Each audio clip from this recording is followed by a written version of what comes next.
Hi, today I'm going to talk about robotic nursing. This is what I do on Mondays and Fridays. I only work part-time now because I'm in graduate school at Gonzaga University. So if you have any questions, please ask, and I'll be glad to answer them. And the ways that I'm dressed like this is how we dress when we go into surgery. Not just robotic surgery, but any surgeries. And I work at Park West, and this is what we're required to do. And we have to wear these now because of what's called AORN, and they're the ones that set the standards for anything we do in surgery. Okay. First thing I want to do is go over the history of what robotic surgery has been, and there's some history over here if you want to look at it. That's more worldwide. I'm going to go over the Knoxville area, and then I'll tell you what requirements you have to be a robotic nurse. And then I'm going to go over my day as a robotic nurse. I've got the pictures of the robotic room where I walk in, and I'm also going to tell you some other things. Any questions you have, like I said, just please ask. Okay, history in the Knoxville area. The first robotic surgery was done at Regional. That was done by Dr. Flickinger. Some of you may know him. He's a urologist, and he did what's called a prostatectomy. He took out the prostate. He was our first one. Second one was at St. Mary's. Dr. Ramsey, who I work with on Fridays usually, he also did a prostatectomy. And then Dr. Fields did the first hysterectomy. He was the first GYN doctor. Dr. Fields is known worldwide. I've never worked with him because he only works at Regional. But he's known worldwide because he was the first one in the whole world to use what's a laser. It's called the Revelex Junior. And he was the first one worldwide to use that. The next one's the University of Tennessee. They do robotics almost every day. They have two teams. One team will start, the other team will go in and relieve them, and then sometimes they have two rooms going at the same time. So they do the most robots in Knoxville. Methodist is unique in that a donor gave half the money for the robot, and the employees bought the other half of the robot, so they own their own robot. They're the only place in this area that owns their own robot. All the other places, Covenant Health has bought their robot for them. Blunt did the first gastro bypass, and that was Dr. Michael Clifford did that, and I don't work with him either. And then Baptist got the next one. Dr. Harris did that. I work with Dr. Harris as much as he comes to Park West. I work with him quite often. He was the first one that did one there. And then finally, we got our robot. And our robot, and the reason I have this on the poster, mostly what we do is hysterectomies, and we also do prostatectomies. And I'll go over that in a minute, exactly what surgeries we do. These are requirements that you have to have. You have to be a registered nurse. You have to have surgical experience, at least 3 to 5 years. They require that. So, because robotics is specialized, it's one of the 3 specialized teams that we have at Park West. You have to complete 12 modules, and the modules include how to turn on and off the robot, how to drive the robot, how to dock the robot, positioning of the patient, how to connect and disconnect it, how to move all the consoles. There's 3 consoles, and I'll show you all in a minute what they are. How to place the trocars, or ports as they call them. And these are trocars, and this is what they put in, and I have pictures over here of exactly the placements, and there's different placements for these. And they put at least 3 of these in, and then there's probably a small one that they put in on the side here in the patient, and that would be for like what's called a grasper, where they go in and they'll take out needles, or they'll take out tissue if they need to do that. But this one's usually for the camera. The camera has to be at least 20 centimeters away from the organ that they're operating on. And then these, you'll also have one here and here for instruments, and they have to be approximately 20 centimeters away from the camera so they don't run into the camera when the arms move. And then we have 3 to 5 days of training, and that's draping, moving the robot, positioning, and we also got to work on the doctor's console and see how he moves all that, so it was really neat.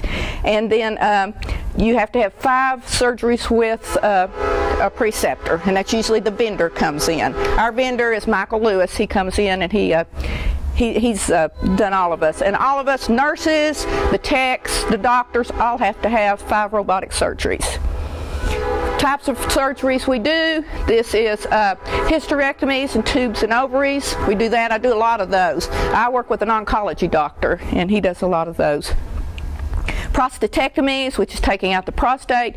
This is the best way if you have to have a prostate taken out to have it this way. You go home the next day. Otherwise, it's open surgery. So this is a great improvement. These, with my doctor that I work with, you usually go home that afternoon.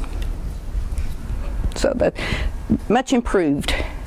Nephrectomies, that's when we take out kidneys. That's with Dr. Harris and Dr. Lisher I usually work with. Dr. Ramsey also, I've done those with her. And VATS is when they go in and they're taking tissue from the lung. And that's usually they know that they have lung cancer. And so they're going in to find how deep the cancer is. I'm the only one at Park West that is cross-trained in all of these surgeries. The other ones either do this one or this one. And sometimes the heart team will come in and do a VATS. But I'm the only one that's done all those. And then the last one we do, and we've just started those, I think we've done 5 of those, and I have not done any of those. So that's all the surgeries we do. Okay, here it is. This is when I walk in the room. This is exactly what the robot room looks like. This is where the surgeon sits back here. I usually control all this. It's a touch screen, and I go up and I can change it, you know, whether they want to use this camera or that camera. We use 2 sets of cameras. Sometimes here and here are the 2 sets of cameras that we use, and that's the bed for the patient. This is the touch screen that I turn on. First thing when I come in, I clean everything down, and then that's the touch screen I turn on to make sure it's working. And this is what you'll see if you'll look over here at these pictures. That's what you see on that screen. That's where you see the surgery going on. Everybody but the doctor. And that's what's called the patient cart. That's the robot. That's what I drive. And it's sitting in this corner because what we're doing is we're side docking. In this case, the doctor wanted the robot to come up on the side of the patient. Most of the time, it'll come, I'll show you in a minute, it'll come between the legs, especially when we do prostates and we do hysterectomies. But this doctor she likes her hysterectomies done, she likes to side dock because it moves the organs farther away from the uterus, and she likes that better. This is what the doctor sits at. See these right here? That's where they put their fingers in to control the instruments. And then these foot pedals down here will be for what they call cut, where they use the instruments to cut the tissue and also to burn the tissue. Yeah, that's the way they do it. And right here is I'll do this, and this has the doctor's names on it, and I set the robot for it. And the robot will move up or down depending on how short or tall the patient is. I mean, the doctor is. Patient doesn't care. This is what we put down so the patient doesn't slide, because when we do surgery, the patient goes in what's called Trendelenburg, and they stand almost on their head. So we have this so they do not slide. And this is where we drive the robot in here when we do prostatectomies or most hysterectomies. These are the instruments. These are the instruments that we put in the robot. And then the next one. And this is what the doctor sees. He'll look down here. He can see which arm 3, arm 1, arm 2, what instruments in there. So he or she, I should say, know exactly what instruments they're using and where the placement is for them. And there's the robot. That's the robot draped. Now this robot's what's called sterile. You cannot touch it unless you have sterile gloves on, sterile gown on. At this point, I can no longer touch the robot except in the back, and I go to the back and then I drive it up. I'm the one that drives the robot. And I have to position it correctly. If not, then the doctor's not real happy. You have to move it back and forth and back and forth. Most of the time, I'm pretty good and I can get it in the first time. The rest of them, I don't know. I just have a knack for robots, apparently. Does anybody have any questions on these? Yes? I was wanting to know, which doctor do you work with? Most of the time I work with Dr. Martin. He's an oncology GYN doctor, and also Dr. Saunders is his, they work together right now. Right. But that's the one. But I also work with Dr. Lisher to do prostatectomies and nephrectomies. Dr. Harris doesn't do these surgeries anymore. He used to, but he stopped practicing, and Lisher does most of them in there. Any other questions? Yes. Have you ever lost any patients? No, not with nope. No, we have not. We've been very lucky, and we really have not had much trouble with them. And everybody says, you know, because they're standing on the head, and we have like 500-pound patients. And so far, they haven't slid off the bed or they haven't done anything else. Yes. Does the robot have a name or anything? Optimus Prime, they named it. I did not name it, I promise, yes. If the robot were to malfunction, is there like emergency support? Excellent question, yes. Back where I said you saw the screen up there on the side, there's a tool, and as a matter of fact, it did malfunction, first time ever. And all the other nurses said, I'm so glad you were in the room then. But anyway, there's a tool, and we take it and we put it here on one of the arms, and it unlocks it. Fortunately, the vendor was there because it refused to unlock, so we had to go in that side port I was talking about.